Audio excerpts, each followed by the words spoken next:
Welcome to the Deep Dive. We're here to cut through all that noise and get you informed fast. If you felt like you're trying to drink from a fire hose when it comes to artificial intelligence lately, yeah, you are definitely not alone.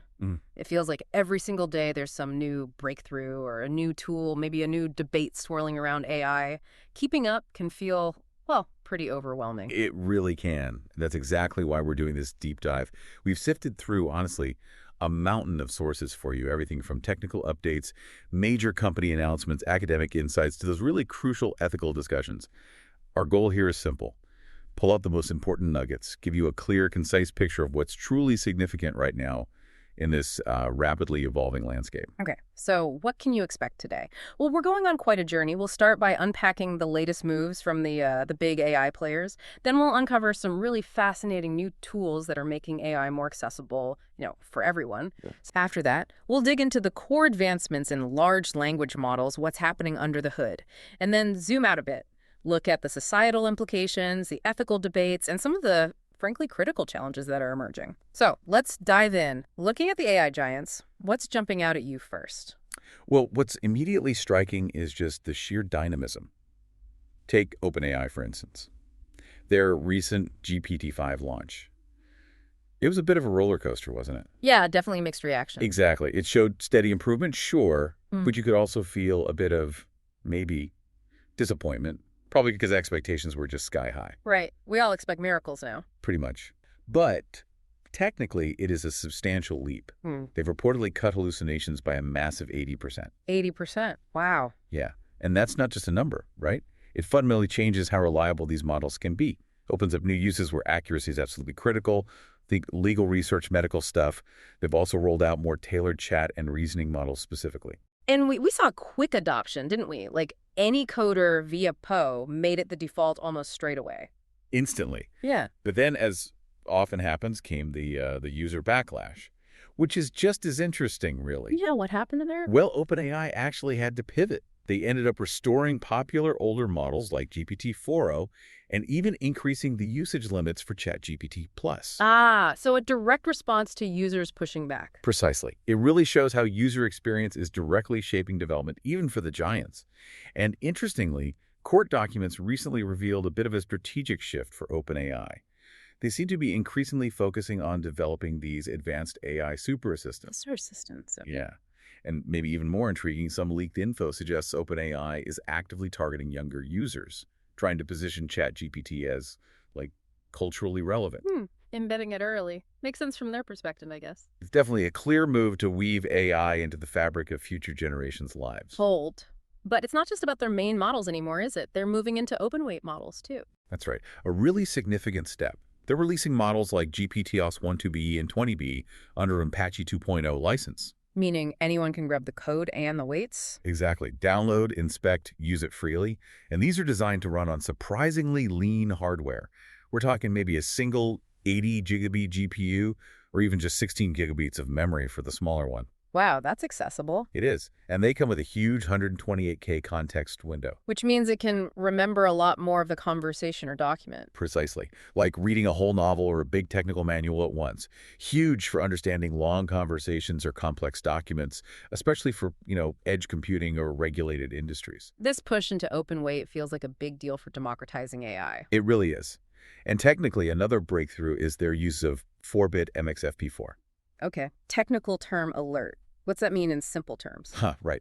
It's basically a super compressed way to store and process the model's information. OpenAI reported up to 75% lower compute and memory needs compared to the previous standard, BF16. 75%, so much faster. Potentially up to 4 times faster token generation, yeah. Now, there might be some small trade-offs in accuracy compared to other methods like FP8, but the efficiency gain is enormous.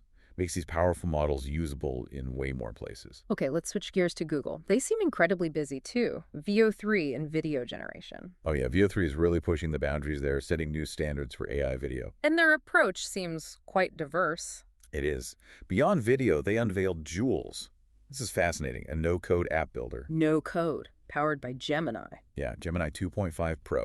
Imagine, if you're not a coder, being able to build software just by describing what you need it to do. That's amazing for accessibility. Totally. It's in Google Labs now, with a freemium release plan. It could really democratize app creation. But speaking of Gemini, there was also that worrying promptware attack story. Ah, yes. The Tel Aviv University researchers. That was clever in a scary way. They show how you could craft malicious Google Calendar entries. Calendar entries. Yeah, to manipulate Gemini into controlling smart home devices, like turning on lights or boilers, just from the AI processing a simple thanks response in the calendar event description. Whoa, so not a direct hack, but tricking the AI through the input. Exactly. Prompt engineering gone rogue, Yeah. essentially. Google's adding protections, of course, but it's a stark reminder, isn't it? Yeah, We need much tighter permissions as AI gets woven deeper into our physical world. definitely raises questions about security as AI gets more integrated. For sure. And it highlights the need for constant vigilance. Yeah. Beyond Google and OpenAI, though, other players are making serious moves too. Like who? Well, China, for example. Hmm. They've significantly increased government funding for OpenAI research. You've got companies like Zhipu AI creating really strong local competition using efficient post-training methods. Right. A clear national strategy there. And Runway, they seem to be constantly adding features. They really are. Enhanced Aleph features, Yeah. faster image API, Gen 4 image turbo, new mobile stuff. Just relentless innovation in the creative AI space. Huawei improving DeepSeek speeds too. Yep, through hardware optimization. And you've got xAI making Grok 4 free, plus X letting users generate videos from images using Grok. And Intel's moves in the derivatives market caught some attention too. Yeah, notably large magnitude moves there. Signal some significant strategic plays happening in the underlying AI hardware market. All these different developments just paint a picture of a truly global, intensely competitive AI scene. Innovations happening everywhere. It's clear the big players are pushing hard, innovating, reacting. But what about bringing this power down to earth, making AI more practical for developers and, regular users? Yeah, that's a crucial part of this story, and maybe one of the most exciting trends right now. The democratization of AI development is really picking up steam. How so? Well, take Arbor's Docker file. It basically makes setting up GPU clusters for remote AI training way, way simpler. Think effortless setups. That means smaller teams, even individuals, can access serious computing power without the usual massive headaches. Lowering the barrier to entry. Exactly. Then there's Herdor's open source profiling tool. It pulls together 3 major profilers to help developers optimize their models more efficiently. It's about making it easier to find and fix those performance bottlenecks. Okay, and I saw something about ZEP enhancing AI agent memory. That's right. Zep provides open-source, real-time knowledge graphs. This is a huge deal for creating AI agents that are more capable, more context-aware, agents that can actually remember past interactions and learn over time, Good, that feels like a big step towards more useful agents. Definitely. And we also saw Anycoder mentioned. It's positioned as a rapid prototyping platform, uses the latest coding models, and, crucially, gives direct previews of Gradio apps. Makes iterating on ideas much smoother. So lots of tools aimed at making development faster, easier, more accessible. Precisely. Yeah. And it's not just for the developers coding the core models. Think about knowledge workers. There's a new tool out there that lets you translate slide decks really quickly. Now, that sounds useful. Saves a ton of manual effort, I bet. Immense amounts. Huge practical benefit for anyone dealing with multilingual content day to day. And Hugging Face Spaces keeps popping up. Yeah, it's really cementing itself as a key hub for AI developers. Offers affordable, versatile ways to build and deploy AI apps. They even support features like animated avatars now. So it's lowering the barrier for creative AI applications, too. Absolutely. It lets a much broader community experiment, build, and share their ideas. If you connect all these dots, these tools are building this whole ecosystem where innovation isn't just happening in giant research labs. It can flourish with individuals, smaller teams, all around the world. It's really about bringing AI out of the ivory tower and into more people's hands. Okay, let's shift to the core technology itself, the large language models, the LLMs. What's the latest on their actual performance? Are the benchmarks telling the whole story? Well, back to GPT-5 for a second. Its performance, while definitely strong for chat and reasoning, seemed like only an incremental improvement over what people were hoping for. And interestingly, it ranked, I think, 7th on the Dubisour LLM benchmark. That sparked some important debates about transparency. How are these models actually submitted for benchmarking? Are the tests fair? So the numbers don't always tell the full story. Not necessarily, and it highlights how complex just measuring true performance has become. But even with just incremental gains, the competition's still intense, What? right? Absolutely fierce. Early tests did show OpenAI's GPT-5 Pro outperforming rivals initially. But then, almost immediately, Google's Gemini 2.5 Pro challenged that, showing something like a 67% win rate in direct head-to-head comparisons. Wow, a real back and forth. It really is a tug-of-war at the top. And what makes it even trickier is the benchmarking itself, especially for these multimodal Are models. ones that handle text, images, video. Exactly. There are still big challenges in figuring out what the model truly understands versus what it's just predicting based on patterns it's seen, those language priors we talked about. Right, pattern matching versus actual understanding. And can it generalize? Can it apply knowledge flexibly to new situations? Getting a true apples-to-apples comparison across different models and different tasks is incredibly difficult. So we need to take benchmark rankings with a grain of salt. Definitely. A win on one specific test doesn't automatically mean it's better across the board in real-world use. Context matters. That distinction, understanding versus prediction, feels really key. But amidst all that complexity, are we seeing progress in specific areas? Like, I heard something about math problems. Ah, yes. That's where things get genuinely exciting. There's been an absolutely impressive leap in LLM accuracy on the hardest math problems. We're talking going from maybe 1% accuracy to around 25% accuracy in just a single year. 25% on the hardest problems, from 1%. That's huge. It's massive. And it's not just about number crunching. It hints that deeper reasoning capabilities might actually be starting to emerge. Interesting. So it fuels that debate about reasoning versus memorization. Exactly. These improvements are driving really nuanced discussions. Researchers are probing that fine line. Is it genuine reasoning or just incredibly sophisticated memorization and pattern matching? It reflects a field that's becoming, thankfully, more vibrant and transparent, constantly asking how these models get their answers. Okay, let's zoom out from the tech itself. Beyond the code and the benchmarks, AI is obviously having these huge societal impacts, raising serious ethical questions. Where do things stand on the road to AGI, artificial general intelligence? Well, the debate among experts about how close we are to AGI, it's ongoing and pretty intense. Discussions cover everything from how capitalism is shaping its development trajectory to the potential impact of creating intelligence that might be fundamentally alien to our own way of thinking. Alien intelligence, that sounds sci-fi. It does, but it's a serious consideration. And then there's speculation about national strategies, like the U.S. aiming to dominate AGI and what that means for global economic power. The geopolitical stakes are really high. And it's not just hypothetical future AGI. AI today is redefining things like value and work, isn't it? Absolutely. There's a big conversation happening about how we even measure AI's true economic impact. Conventional metrics like GDP might not capture how it's transforming industries.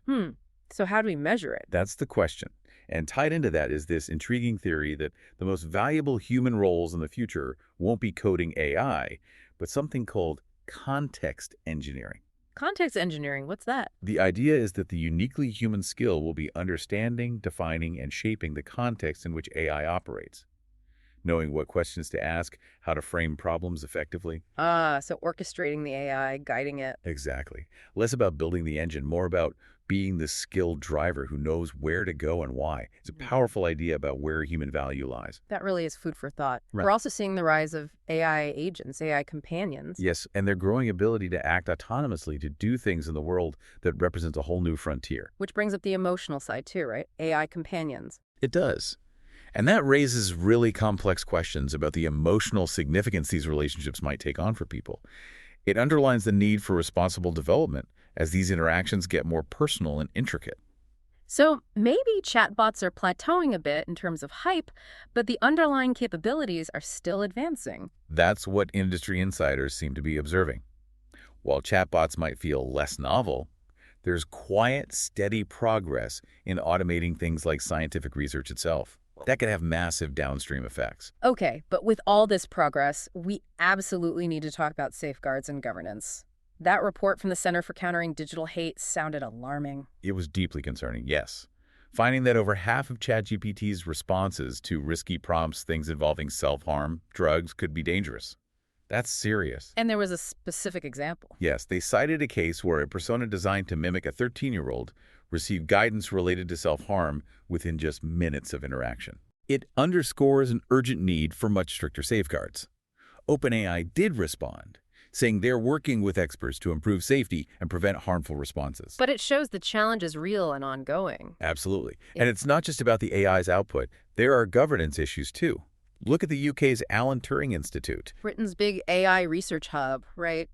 What's happening there? They're facing a pretty significant governance crisis. Staff whistleblowers have come forward alleging a toxic work culture, legal failings, even risks to funding. The government is reportedly pressuring for leadership changes. It raises real concerns for a flagship institution and, more broadly, for public trust in how AI research is managed. That's worrying for national AI efforts. On a more consumer level, Apple's trying something with an AI support assistant. Yeah, they're piloting an in-app support assistant using their own in-house AI for troubleshooting issues. Aiming for faster help, preserving privacy, seems very Apple. Exactly. Privacy is key for them. But they're also being upfront, warning users that the AI might make mistakes, that there could be inaccuracies. So a pragmatic step, but with necessary caution. Right. It highlights that even for helpful applications, careful deployment and transparency about AI's limitations are still crucial. So as we wrap up this deep dive, wow, what a landscape. We've covered this incredibly dynamic, competitive global AI scene. It's clearly a field defined by, yes, breathtaking innovation, but also some really significant, complex challenges that are still unfolding. It really is, and I think the key takeaway is that AI isn't just some abstract technical thing happening in labs or on servers anymore. It's becoming deeply woven into our daily lives, our economy, and it's even pushing us to ask these profound philosophical questions about intelligence, humanity, and our future. Absolutely. And maybe a final thought to leave you with. As these AI agents become more autonomous, more integrated, capable of things like, controlling your smart home based on a simple calendar invite, it really raises an important question, doesn't it? If an AI can quietly influence your physical environment like that, how much further could its influence extend, maybe unnoticed? And what new kinds of vigilance, both digital and personal, might we need to cultivate to navigate this new era safely and wisely?